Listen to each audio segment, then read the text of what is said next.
The other day, Apple made some major changes, and I'm not just talking about a new watch or a new iPad. One of the things that Apple reinforced was how we're starting to bring our watches into play just like our phones. You know, just like that iconic photo of the person surrounded by VCRs, cameras, landlines, electronics that end up being found in today's phone. The watch continuing to gobble up those functions to place on our wrists. If they could only do it with a 72-hour battery. The new Series 6 watch looks great, monitors your health, and could even help you find... let's do that part again. The new Series 6 watch looks great, monitors your health, and could even help you get rid of your old phone. Wait, what? Old phone? I don't... Welcome to a new series on Geekazine called The Focus. This is where we'll be looking at technology in a deeper dive. For this series, I'm keeping the focus on mobile devices for now. Apple Watch Series 6 was introduced at a virtual Apple event. I watched in a Zoom watch party, like many of you probably did, which made the experience a little bit better. We picked apart whether we should be getting upgraded to the new Apple products or not, and whether we're going to get an iPad, whether we're going to get a watch, whether we're going to get it, whatever. By the way, Apple did talk about a couple new iPads, and I'll be talking about those in a later video. But let's deep dive on this watch thing because it's coming out on the 18th, which is only tomorrow for if you're watching today, and of course, if you're watching after tomorrow, it's in the past. And Apple Watch is in two versions, the Series 6 and the SE. SE is technically the Series 5 with a few extra features. And Series 6 will start at $399, while the SE will start at $299. Processor on the 6 is the S6, while the SE is the S5. Did you get that? Okay, perfect. And then that was the previous chip on the Apple Watch. Both chips are dual-core processors, with the S6 running about 20% faster from some people's findings. Both watches, along with the Series 5, the Series 4, and the Series 3, will run watchOS 7. Now, all of these watches are water resistant up to 50 meters, have LTE models available for a little bit more, built-in mic, speaker, Wi-Fi, GPS, and a battery of up to 18 hours. The Series 6, the Series 5, and the SE will have Bluetooth 5.0, wireless through the W3 chip, along with the compass, always-on OLED, and the Retina option, 32 gigabytes of RAM, and the 44 and 40 millimeter sizes. The things that set the Series 6 apart from all the others include the following. To start, the new watch will be basically usher in a cableless connection. You'll need a magnetic wireless charging cable for power, but you'll either need the iPhone, you'll need an iPad, you'll need a Mac, or use the cellular service, if your watch has it, to get any software updates, photos, notifications, or anything like that. Another new feature is the U1 ultra-wideband support, which adds spatial awareness. Now think of this as a ping and receive type service between two devices running ultra-wideband. You can find out how far you are from your phone or iPad, and AirDrop will actually be using the service to send and receive files, as it apparently does a better job than Bluetooth will. So music, messages, and more will transfer faster to your watch. The U1 chip is not in every Apple device, though. iPhone 11 seems to be the only other device that has this chip, even though the upcoming iPad Air is still without the U1, which is a little bit odd. Now, the Series 6 will add a lot of health features. Even Tim Cook stated during the event a lot of case examples of people's lives being saved simply because they wore their watches and the watches warned them. It'll be interesting to see comparison of Apple Health versus Google Health, which already has some of these features.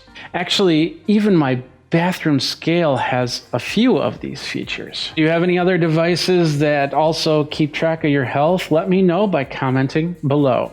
Now, the watch will have a noise sensor. It'll have a heart rate monitor with irregular notifications like previous models, and the SOS feature, but it'll also add blood oxygen and electrocardiogram, otherwise known as ECG monitoring, all in an app. To put this into perspective, I actually used to test ECG devices many years ago. Now, whenever you see a video with someone in bed and a whole bunch of wires connected to them for a sleep study, that's usually the full ECG experience. Now we can do that all within a watch. Well, kind. Gen 6 will have the second generation optical heart sensor inside to monitor all these new functions, and with the upcoming iOS 14, we'll be able to give you a full readout on your phone or iPad. Another new addition, which I'm guessing that your 5, your 4, and your 3 watch might be able to utilize, is the new types of bands. Included are bands that have no latches or hinges. Now, as a drummer, I would guess that I would need that latch, but you never know. If the band is easy to slip on and holds stiff to any size wrist, then it could be a great new addition and easy to take on and take off.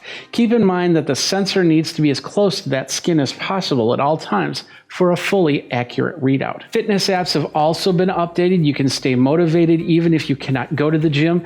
The new fitness subscription model will let you have a personal trainer right on your wrist. But will you use it? Comment below and let me know. The SC Cellular has another function, a watch for your kids to keep in touch with, all controlled by just one phone. So you don't need to get your 8-year-old the brand new iPhone, whether it's going to be the 11 SE, the 11 Super Max, the 12, some city in California next to a coast, nice wind breeze, and anyway, you'll be able to parent your child through the watch. No cameras, but there will be audio ability. Control of what's on the watch will be done by the person with the iPhone.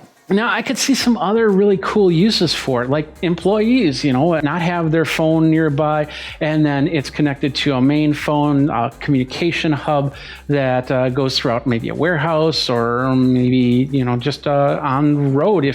If you've got drivers, if you've got whatnot, you can find out what they're doing and where they are at all times. Many different styles, many different colors, many different bands that are going to be available, and they're all going to be different prices, very expensive to super cheap. You'll probably find some stuff on Amazon as well. I like leather bands myself with the latch. It just feels like a watch to me.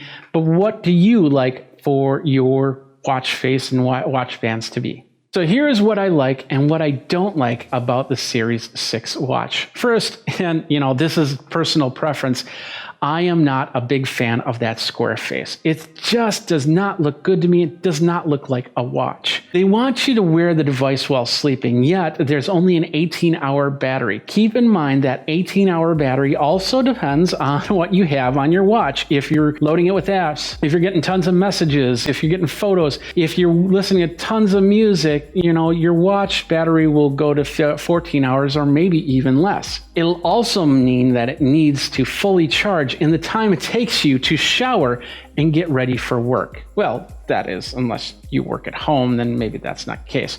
Otherwise, you're going to actually be forgetting your watch more than not if you have to walk out a physical door. I am all for getting rid of those cables and having the wireless experience. Added bonus is it helps the environment because you don't have to buy another cable.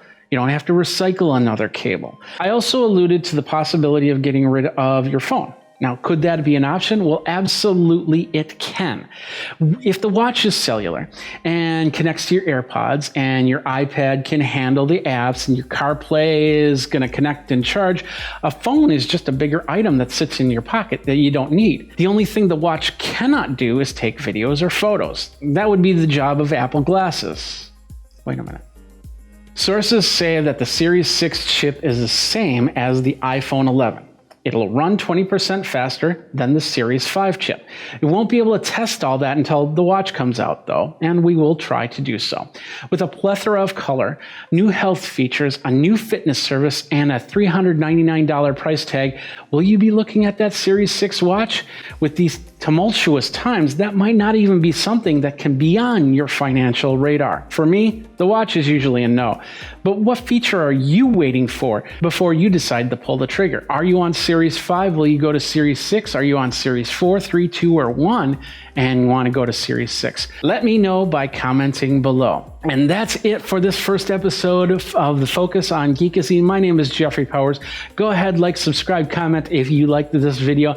If there's some technology that you want me to focus on, let me know. We will be doing the next video. We will be talking about the new iPad Air. And remember, you have the iPad that's still on the Lightning cable, and then the new iPad Air, which comes out in a month. We'll talk about that as we go. And until next time, you guys geek out and take care.